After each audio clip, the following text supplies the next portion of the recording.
China has one of the largest, most powerful militaries in the world, and it could all be falling apart.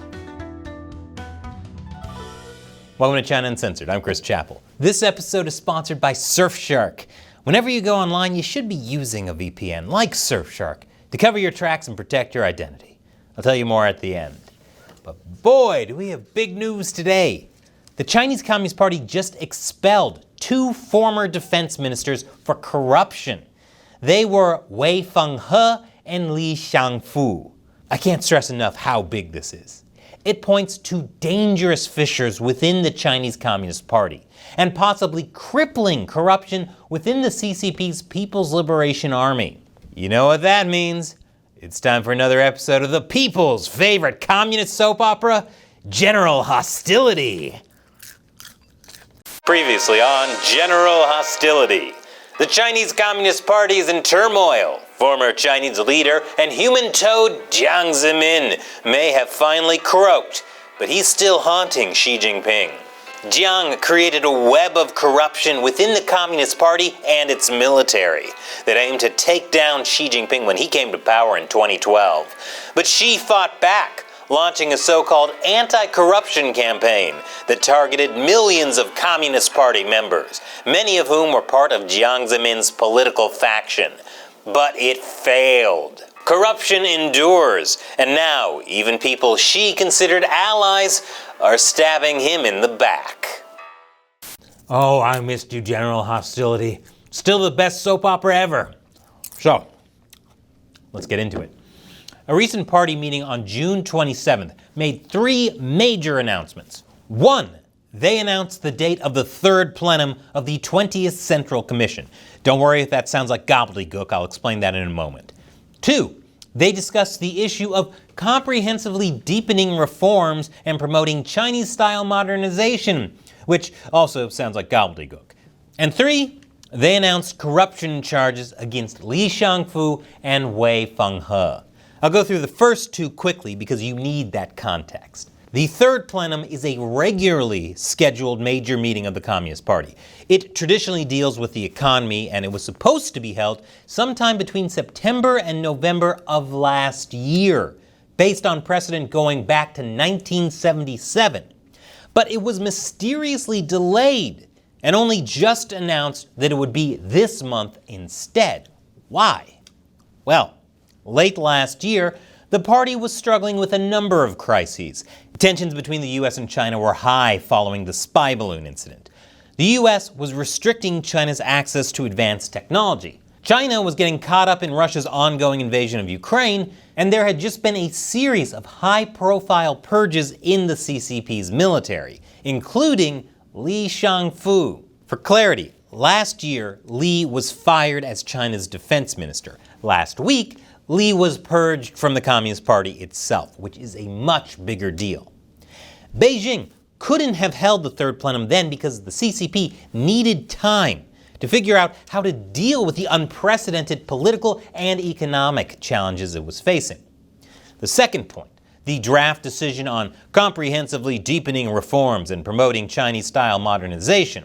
This is all about Xi Jinping further solidifying his central role as the core of the Chinese Communist Party. Not him sharing power as part of what used to be called the collective leadership of the party. Just Xi. Because Xi is getting nervous. Which finally brings us to Shangfu and Fenghe. This was not your typical Xi Jinping purge. Because these weren't Jiang faction guys. Both men were supposed to be Xi Jinping's allies. And now, they've been accused of bribery and corruption. But it doesn't stop there. According to state-run Xinhua, Shangfu severely contaminated the political environment of the equipment sector in the military. Fenghe severely contaminated the political environment of the military, bringing enormous damage to the party's cause, the development of national defense and the armed forces, as well as the image of senior officials. Wei's violations are extremely serious in nature, with a highly detrimental impact and tremendous harm. So a couple of things to point out here. You may have noticed both men were accused of contaminating the political environment of the military. which is a strange thing to say if you think about the Chinese military like it's the US military. It's not. The People's Liberation Army is the armed wing of the Chinese Communist Party itself. It's not China's military, it's the party's military. And as such, it's first and foremost a political entity. To put it in US terms, it would be like if the Republicans or the Democrats had their own private armies. Scary thought, and should tell you why things in China are so messed up. But these accusations against Li and Wei also hammer in how serious their crimes were, that they caused severe damage to the military. This isn't your run-of-the-mill political purge using corruption as a cover. Whatever they did was enough to be an actual threat to the Communist Party and Xi Jinping. We knew a purge like this was coming because back in June, Xi hosted a meeting of the Central Military Commission. It was held in Yan'an. That's a place of particular significance to the history of the Chinese Communist Party. I don't have time to go into that here, but those who know, look it up. So at this meeting, Xi complained about corruption in the military and said the gun barrel must always be grasped by people who are loyal and reliable to the party. Xi is spooked.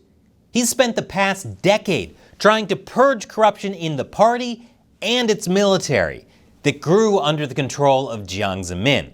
And not only has he failed, people he thought were his allies, according to the official report, caused great damage to the party's cause, national defense, and the construction of the PLA, as well as to the image of the senior leading cadres. It was of an extremely serious nature, with an extremely bad impact and extremely great harm. That is not the language the party usually uses. The party always portrays itself as Wei Guangzheng, great, glorious, and correct. They downplay stuff. They've specifically been trying to minimize public reporting on military corruption for years. According to China Insider, a risk consultancy that specializes in elite Chinese politics, the fact that the CCP made such an extreme statement publicly means that Wei and Li had likely not been sacrificed for petty political reasons or as an elaborate ruse to have the international community misevaluate the combat and command readiness of the PLA. Some people try to say this is just Sun Tzu, art of war, appear weak when you're strong. No. Something has gone very wrong in the PLA. And this is why Xi is still desperately trying to consolidate his power. Whatever Li and Wei did, it very likely seriously affected the PLA's ability to fight. That will affect the party's plans for Taiwan, for the South China Sea, and for the East China Sea. Now, don't take that to mean the PLA is fundamentally broken and not a threat. It's still a threat. And we can't afford to just ignore the problem. But this corruption is now a fault line the US can exploit. Combined with China's current economic problems, it's unlikely the CCP can engage in serious acts of aggression against Taiwan or in the South China Sea right now. This is the time for the US to increase its support for Taiwan, including things like arms sales, military cooperation, increasing trade, and supporting Taiwan on the international stage. The US should also solidify alliances in the Indo-Pacific, particularly with the Philippines and Japan. And the US should hit China with tariffs and sanctions. Now is the time, because it looks like this was just the beginning of the purges. In January, there was a cultural performance in Beijing for retired and veteran military cadres. There were some high-profile people, including Wei Fenghe, who did not attend. It's very likely they're under investigation, but it just hasn't been publicly announced yet. There's another big name you should be keeping your eye out for. Jiang Mianheng, the oldest son of Xi's arch-rival Jiang Zemin. There are rumors that he's also involved in high-level corruption in the PLA from his time in China's aerospace program. So things are not going great for China's military. And you know what more purges means? More general hostilities! Can Xi Jinping save the PLA? Or will the military turn on him? Will Jiang Mianheng become his dead father's toady? Or is he at the tops of Xi's to purge list? Find out who remains great, glorious, and correct next time on General Hostility. This is better than anything on Netflix. So, very few countries, and especially companies, dare stand up to the CCP. But the ones we do have are brave and amazing. So a big thank you to Surfshark for sponsoring this episode. When you go online, everything you do is potentially compromised unless you're taking active steps to protect yourself. No matter where you live, no matter what you do online, you should always be keeping your internet activity private with a VPN like Surfshark, especially when you're doing things like logging into your bank account or credit card online. If you've ever used shared Wi-Fi, you're in danger. Hackers can easily steal your password without you even knowing it. And when you travel, especially overseas, you might need a VPN that makes it look like you're in your home country just to log into your accounts. So it saves a huge potential hassle. And you can install it on as many devices as you want, even on your Amazon Fire TV stick. It's great for when you want to make it appear like you're logged in from a different country so you can access all the good Netflix shows that are geo-blocked. So seriously, check out Surfshark. Go to surfshark.com/uncensored and you'll get 4 months extra when you sign up. That's surfshark.com/uncensored. Or use the code uncensored at checkout. The link is in the description below. And I've got a video I want you to watch. Stalin, Mao. They created powerful cults of personality that killed millions. How'd they do it? Click here to see this episode of my new show, Deep Thoughts While Gaming, where I take a look at the lure of charismatic leaders in Dragon's Dogma 2. Once again, I'm Chris Chappell. See you next time.